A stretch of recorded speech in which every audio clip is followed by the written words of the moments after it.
ஓம் சாய்ராம்.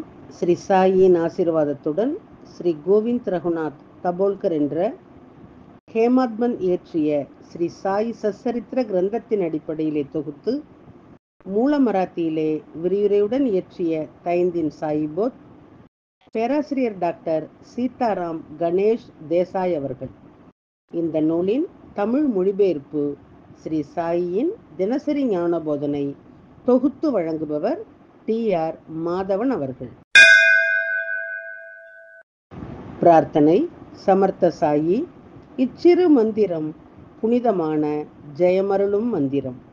இது இனிய பக்த பாவ மோக்ஷ சூத்திரம்.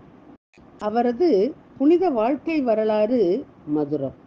சாய்நாதர் கடவுள் பக்தியுள்ளவர், தர்மத்தை பின்பற்றும் பிரபஞ்ச பாலகர். இப்போது இவர் வாழ்க்கை வரலாற்றை பாடுங்கள். மன அமைதியை பேணுங்கள். ஈஸ்வர் அல்லாஹ் ஒருவரே கூறுவார், கடவுளில் வேறுபாடு இல்லை என்பார். சாய்ராம் உங்கள் அன்பான சொற்கள், பக்தியும் மரியாதையும் அருளும் வார்த்தைகள். ஓம் ஸ்ரீ சாய்ராம். ஸ்ரீ சச்சிதானந்த சத்குரு சாய்நாத் மகாராஜ் கி ஜெய். ஓம் சாய்ராம். ஸ்ரீ சாயினுடைய இன்றைய ஞான போதனை அத்தியாயம் 20 ஓவி 25. ஈஷா வாஷ்யத்திலே இயற்கையாக விவரிக்கப்பட்டது. ஆனால் தாஸ்கனுவால் அதை புரிந்து கொள்ள முடியவில்லை. ஆனால் சாய்நாதர் கருணை காட்டுவார், அந்த சிரமம் நீங்கும். விளக்கம். சாய்பாபா ஆரம்பத்திலே உருவமற்றவராக இருந்த போதிலும் தனது பக்தர்களினுடைய பணிக்காக ஒரு வடிவத்தை ஏற்றுக்கொண்டார். அவர் மாயையினுடைய பாத்திரத்தை ஏற்றுக்கொண்டு ஒரு கலைஞரை போல வேலை செய்தார். அத்தகைய சாயியை நாம் தியானிப்போம். மதிய ஆரத்தி நேரத்திலே ஒரு கணம் ஷீரடிக்கு சென்று அந்த காட்சியை பார்ப்போம். மதிய ஆரத்திக்கு பிறகு மகாராஜ் மசூதிக்கு வந்து மிகவும் அன்பாக அனைத்து பக்தர்களுக்கும் உதியை விநியோகிப்பார். உதி மழை பக்தர்களுக்கு மகிழ்ச்சியை தரும். பாபா தனது கை முட்டியிலிருந்து உதியை பக்தர்களின் உள்ளங்கைகளிலே ஊற்றி அவர்களினுடைய நெற்றியை தனது கட்டை விரலால் தொட்டு, போ சகோதரனே, போய் சாப்பிடு. அண்ணா, நீங்கள் சுவையான உணவை சாப்பிடுங்கள், உங்கள் வீட்டிற்கு செல்லுங்கள் என்று கூறுவார். அந்த காட்சியை இப்போது நாம் நேரடியாக பார்க்க முடியாவிட்டாலும் தியானத்தின் மூலம் ஷீரடியினுடைய கடந்த கால கொண்டாட்டங்களை காணலாம். தாஸ்கனு ஈஷாவாசிய உபனிஷத்திற்கு விளக்க உரை எழுத தொடங்கியிருந்தார். அந்த நேரத்திலே அவருடைய மனதிலே ஒரு சந்தேகம் எழுந்தது.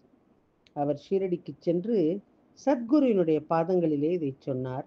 பின்னர் பாபா அவரிடம், அரே கனு, நீ வீடு திரும்பியதும் காக்காவின் வீட்டு வேலைக்காரி உன் சந்தேகத்தை தீர்த்து வைப்பாள் என்றார்.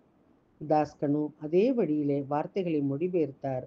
ஆனால் அவரால் உள் ரகசியத்தை புரிந்து கொள்ள முடியவில்லை. இதன் காரணமாக அவரது மனம் மிகவும் மகிழ்ச்சியாக இல்லை. ஈஷா வாஷ்யத்திற்கு இயற்கையான விளக்குரை எழுதும்போது தாஸ்கனுவும் இதே போன்ற சூழ்நிலையை எதிர்கொள்ள வேண்டியிருந்தது. ஆனால் சாய்நாத்தினுடைய அருளால் இந்த கஷ்டம் நீங்கியது. தாஸ்கனுவுக்கு சமஸ்கிருத அறிவு மிக குறைவாகவே இருந்தது. இருப்பினும் ஆச்சாரிய, வித்யாரண்ய மற்றும் சாய்பாபாவின் பாதங்களிலே வணங்கிய பிறகு அவர் கவிதைகள் எழுத தொடங்கினார். தாஸ்கனுவினுடைய பேச்சு பால் ஓடை போல இருந்தது. அதிலே இந்த எழுத்தினுடைய சர்க்கரை கலந்திருந்தது. அதன் இனிமையை எவ்வாறு விவரிக்க முடியும்? தாஸ்கனுவின் கவிதை அடிப்படையிலான விளக்க முறை முடிந்தது. அறிஞர்களும் அதை ஏற்றுக்கொண்டனர். ஆனால் தாஸ்கனுவின் மனதிலே ஒரு சந்தேகம் இருந்தது.